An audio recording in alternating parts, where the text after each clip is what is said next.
Hello beautiful souls, कैसे हैं आप सब। आज हम बात करेंगे पर्जिंग के बारे में।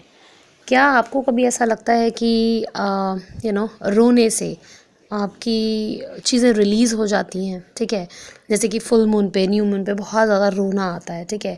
या हमें कोई पेन मिलता है, चोट मिलती है, ठीक है, तो हम बहुत ज़्यादा रो लेते हैं, तो हमें ऐसा लगता है कि हाँ हमारी चीज़ें रिलीज़ हो गई है ना। आप रोने के बाद बेटर फील करते हैं। तो क्या आपके साथ भी ऐसा ही होता है? और क्या आपको ऐसा लगता है कि हाँ मेरे जो पास्ट हर्ट्स हैं, ठीक है, पुराने जो वूंड्स हैं, पुरानी चोटें जो हैं या अभी भी जो लग रही हैं मुझे चोटें, वो सिर्फ रोने से ठीक हो जाती हैं, वो रिलीज़ हो जाती हैं? क्या आपको ऐसा लगता है? तो अगर आपको वाकई में ऐसा लगता है कि रोने से ये चीज़ें रिलीज़ हो जाती हैं या आप हील हो जाते हैं, तो ये वीडियो आप ही के लिए है। प्लीज़ इसको एंड तक देखिएगा सो दैट आपको क्लैरिटी मिले कि एक्चुअल में पर्जिंग क्या है, ठीक है, और वो क्यों होती है और एक्चुअल में उससे होता क्या है।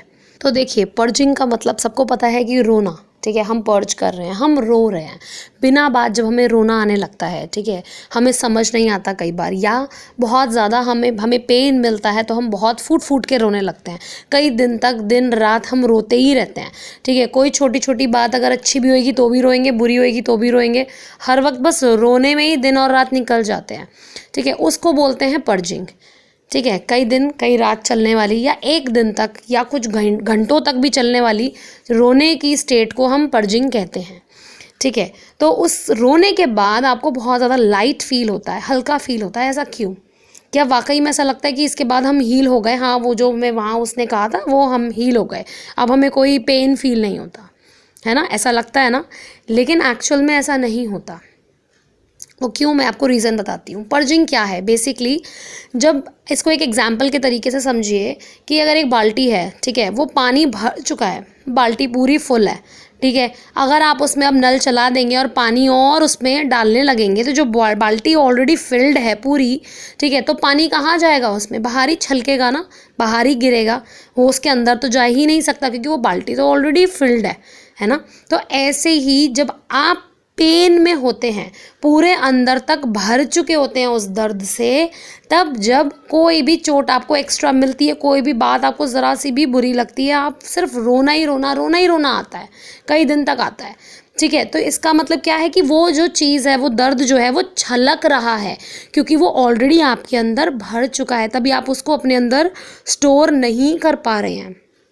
अगर वो बाल्टी ज़रा भी खाली होती तो वो पानी उसमें भर जाता, सेटल हो जाता, है ना। लेकिन वो ऑलरेडी भर चुकी है, तो आपके अंदर का भी जो एक घड़ा है ना, जो पेन भरने की जो एक स्टोरेज है, वो फुल हो चुकी है। अब वो फुल हो चुकी है तो ऑब्वियसली अगर थोड़ा सा भी पेन मिलेगा तो आपको सिर्फ और सिर्फ रोना ही आएगा, ठीक है। तो इसीलिए हमें ये दर्द जो है ऐसे रोने के वे में छलकता है, ठीक। अब हम उस बाल्टी में जो पानी गिर रहा है उस नल को हम बंद कर दें, ठीक है, तो क्या वो बंद करने से पानी छलकना तो बंद हो जाएगा, पर क्या जो उस बाल्टी के अंदर का पानी है, क्या वो ज़रा भी खाली होगा?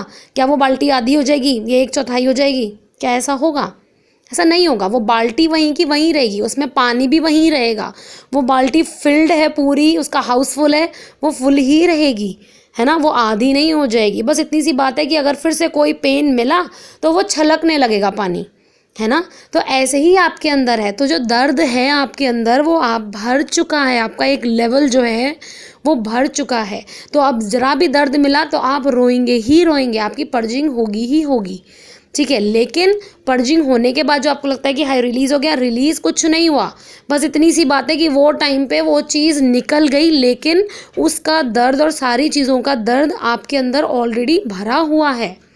आप का जो घड़ा है आपके अंदर की, जो एक स्टोरेज है दर्द को भरने की, पेन को, एक होता है ना, एक हमारी लिमिट होती है, वो ऑलरेडी भर चुकी है, इसीलिए वो छलक रहा है। तो पर्जिंग जो है वो सिर्फ और सिर्फ तब होती है हमें बहुत ज़्यादा जब हम अंदर से भर चुके होते हैं। तो इसीलिए इस चीज़ को आप ऐसे समझिए कि जब आपको रोना आता है बहुत ज़्यादा, तो आप पेन में अंदर से आपका घड़ा भर चुका होता है, इसीलिए आपके आंसू उस वे में छलकते हैं। लेकिन आप उस तरीके से हील्ड नहीं होते। रोने से हीलिंग नहीं होती। रोने से सिर्फ कुछ चीज़ें कुछ समय के लिए रिलीज़ हो जाती हैं, लगता है कि हाँ यार मन हल्का हो गया रो के, ऐसा ही होता है ना कि रोने के बाद मन हल्का हो गया। लेकिन क्या जो वो दर्द आपको मिले हैं पुराने, देखिए उनको एक बार जाके अपने अंदर डीप डाउन, क्या वो वाकई में वो दर्द जो है वो मिट चुके हैं, वो भर गई है, वो जो चोटें आपको लगी थी क्या वो भर गई हैं, जो लोगों ने आपको उल्टा सीधा कहा है, बिहेव किया है, क्या वो सारा भर गया है? नहीं भरा है, वो ऑलरेडी वहीं का वहीं है, वैसे का वैसा, है ना। तो इसीलिए अपने रोने को ये मत समझिए बिल्कुल भी कि रोने से चीज़ें हील हो जाती हैं। वो कुछ समय के लिए आपको बेटर फील होता है, हल्का फील होता है, लेकिन क्योंकि वो आपकी बाल्टी भर चुकी है, आप उसे समझ ही नहीं रहे हैं, लेकिन ज़रा भी पेन मिलेगा फिर से आपको रोना ही रोना आएगा। ठीक है, तो अपनी रियल हीलिंग कीजिए। जब आप उसको बाल्टी को निकालना शुरू करेंगे ना, उसके पानी को, ठीक है ना, तभी आपकी चीज़ें जो हैं वो रिलीज़ होंगी, तभी आप प्रॉपर तरीके से हील होंगे। जब आप अपने अंदर का दर्द जो है वो निकालना स्टार्ट करेंगे, और वो दर्द आप हील कर सकते हैं सिर्फ और सिर्फ मिरर एक्सरसाइज से, क्योंकि यही एक ऐसी टेक्निक है जो आपको आपके पास्ट मोमेंट में ले जाती है, आपके ही पल में। कोई इमेजिनेशन नहीं है उसमें, वो आपका ही पल है। अब मैं बोलूँ आपको अपने टीएफ, जब आप अपने टीएफ से पहली बार मिले थे या पहली बार बात हुई थी, वो पल देखिए, एकदम से आप सभी को वो पल याद आ जाएगा कि हाँ मेरी ऐसे बात हुई थी या मैं ऐसे मिली थी, है ना, क्योंकि वो आपका पल है, आपने जिया है, आपका पेन है, आपकी खुशी है, आपका मोमेंट है। उसमें कुछ भी इमेजिन नहीं करना पड़ रहा, ज़बरदस्ती सोचना नहीं पड़ रहा, है ना। फ़ोन पे बात हुई थी, ज़बरदस्ती इमेजिन नहीं करना पड़ रहा है, अरे फ़ोन पे नहीं हुई थी हमारी तो मिलके बात हुई थी, इमेजिन कर रहे हो। तो इमेजिनेशन नहीं करनी पड़ती मिरर एक्सरसाइज में। इसीलिए अपने आप को हील करना स्टार्ट कीजिए मिरर एक्सरसाइज से, और अपने अंदर का पेन जो है वो खाली करना स्टार्ट करिए। अपनी बाल्टी, अपना घड़ा, अपने अंदर का उसको खाली कीजिए।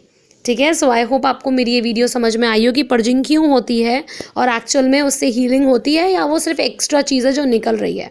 ठीक है, तो वीडियो अगर समझ में आई है तो प्लीज़ मेरी वीडियो को लाइक कीजिए, मेरे चैनल को सब्सक्राइब कीजिए। अगर आप कोई भी सेशन लेना चाहते हैं, मुझसे कनेक्ट करना चाहते हैं, तो मेरे डिस्क्रिप्शन बॉक्स में नंबर है मेरा, ठीक है, email ID भी है, आप मुझसे कनेक्ट कर सकते हैं। Thank you so much for watching.